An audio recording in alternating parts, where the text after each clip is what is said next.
Hey, what's up, everybody? What's going on? This is Tony. And I'm Jenny. And we are Lido Loca, and these are 10 things you may not have known about a cruise.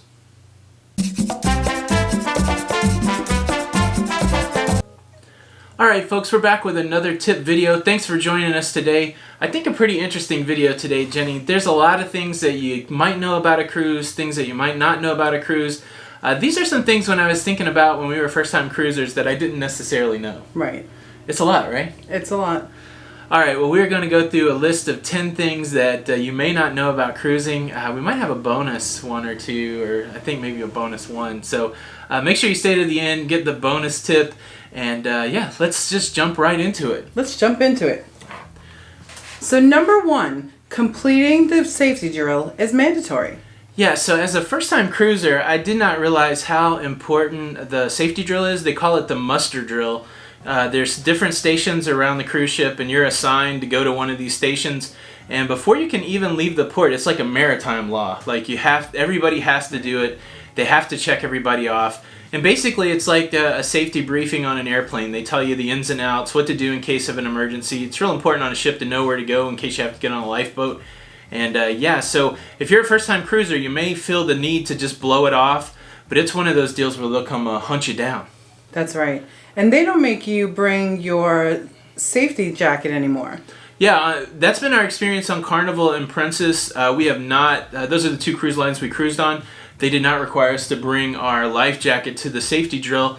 And I know in the past some cruise lines have. So maybe you'll get lucky and you won't even have to carry it. But it's good to try it on. That's right. They encourage that on the Princess cruise lines. And we've been encouraging that for a while. Back in your cabin, make sure you know how to put on your life jacket. Number 2, the cruise director has lots of stuff to give away. First cruise, I did not know how important the cruise director was. And that person has stuff to give away. So always, when you get a chance to do anything with the cruise director, whether they're hosting a show or you see them around the ship, make sure that you have a relationship with them. Just one quick example, on our first cruise on the Carnival Fantasy, we noticed on the daily paper that it said there was going to be a morning show with the cruise director. And so we didn't know what that was. And it's like we were up, so we went and checked it out. And basically it was just like a morning talk show where he was making announcements, but not a lot of people attended that. But since we did, he sent us free chocolate-covered strawberries. Yeah, they were so good. Yeah, and so I've seen cruise directors just on a whim hand out champagne and those kind of things. And so if you're a first-time cruiser and you don't really understand all the different people on the cruise ship, the cruise director is a fun person to maybe get your picture made with, just to say hello to, and go to whatever they're hosting because you might get something for free. That's right. And number 3, the casinos are not regulated like the casinos on land. Yeah, so that could be a shocker. If you're used to going to land-based casinos where like slot payouts are regulated by the U.S. government or the way odds are set on table games, it's not like that at sea. The U.S. does not have jurisdiction. Most of the cruise lines and the cruise ships are registered with other countries, and so the casino really has a lot of leeway to set their own rules. There are some different governing bodies that do regulate at-sea gambling, but they are not as stringent and not as overreaching as the U.S. casinos. So, all that said, just go in knowing that you're going to a different gambling situation than you are on land.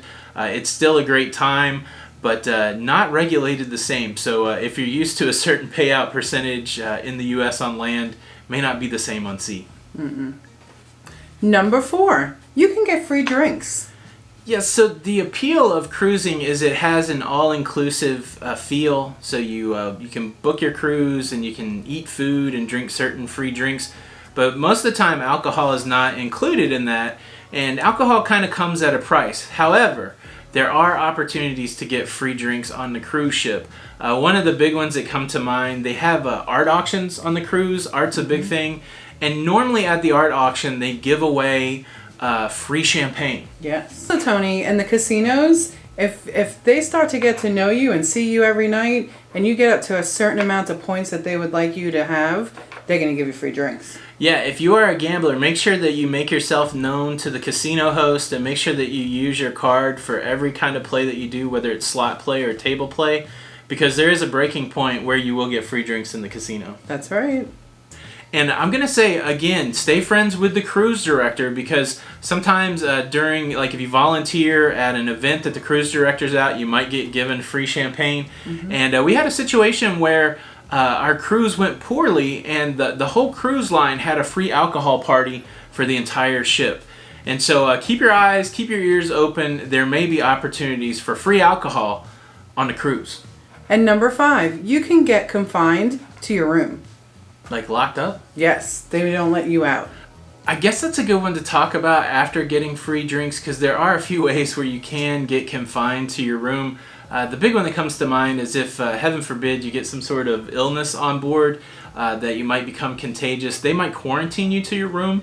There are medical staff, and that could be a situation if you get sick and they want to keep you isolated. You could get confined to your room. But even more than that, if you get out of control, if you get into an altercation, if you get into a fight, if you had too much to drink, they could confine you to your room. Now, most cruise ships have a detention center, like a little jail called the brig. But sometimes if that thing gets full, they might just post a guard outside your door and say you can't come out of the room.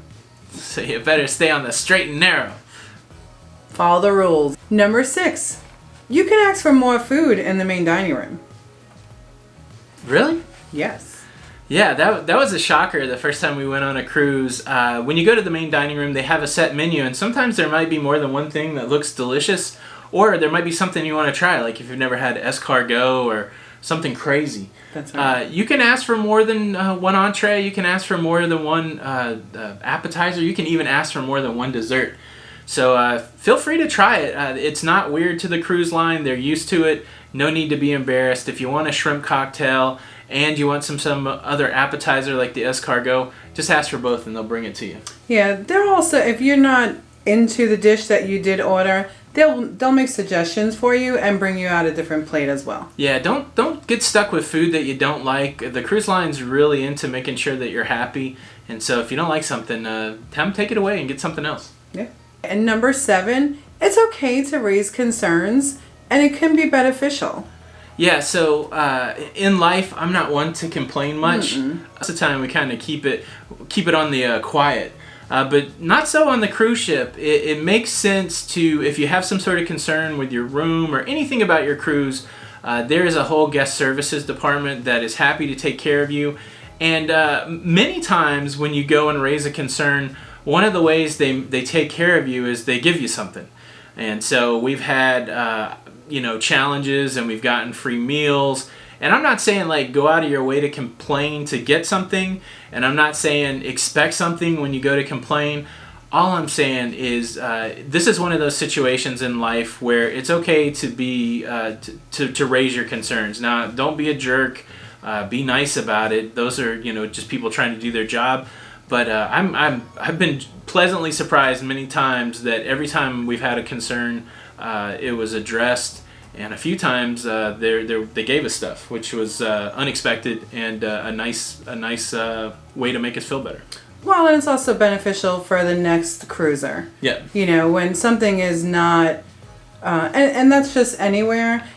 I think this is a great point about helping the next person. We had just a minor leak in our cabin one time, like just a few drops at a time. But I think it could have got a lot worse. So I think it was super important that we brought it up, and they were really cool about taking care of us. That's right. Number 8, when the ship pulls into port, you don't have to get off.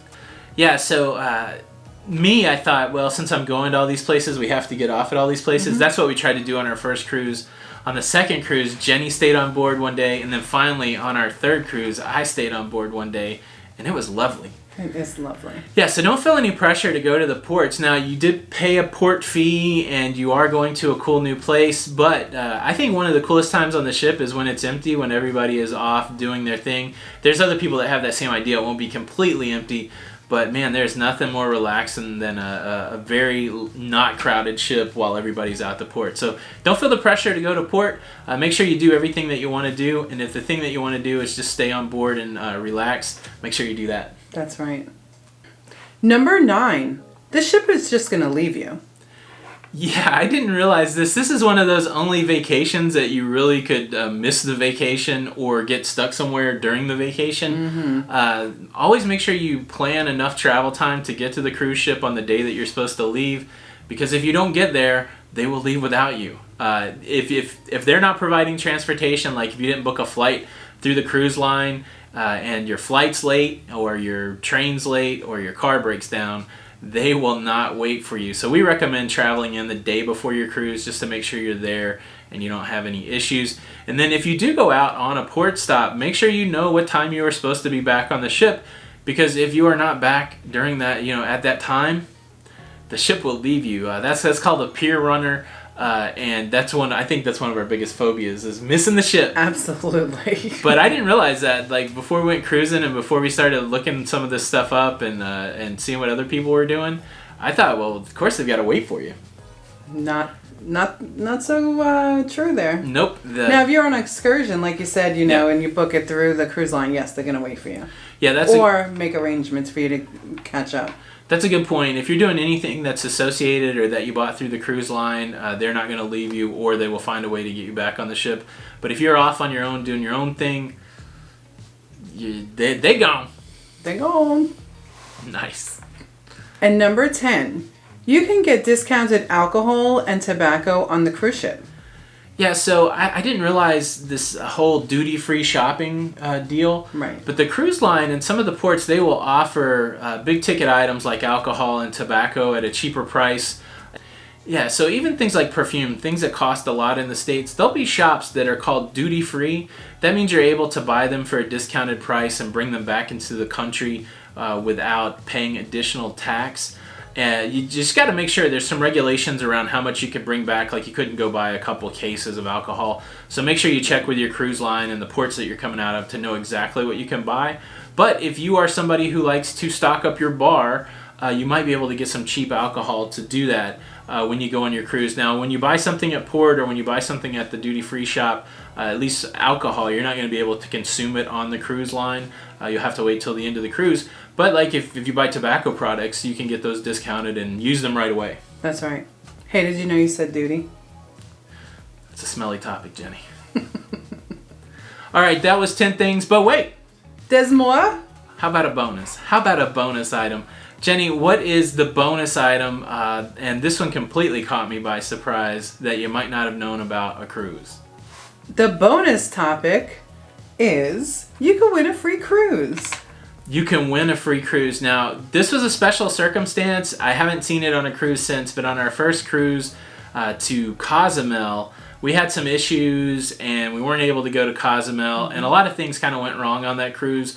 Well, one of the things they did to make us all feel better is they had a bingo game for the entire cruise ship, and it was a cover-all bingo game, and whoever won that bingo game got a free week-long cruise. Yeah. I would have never thought that I could go on a cruise and see a full all-expenses-paid cruise for two get given away, but sure enough.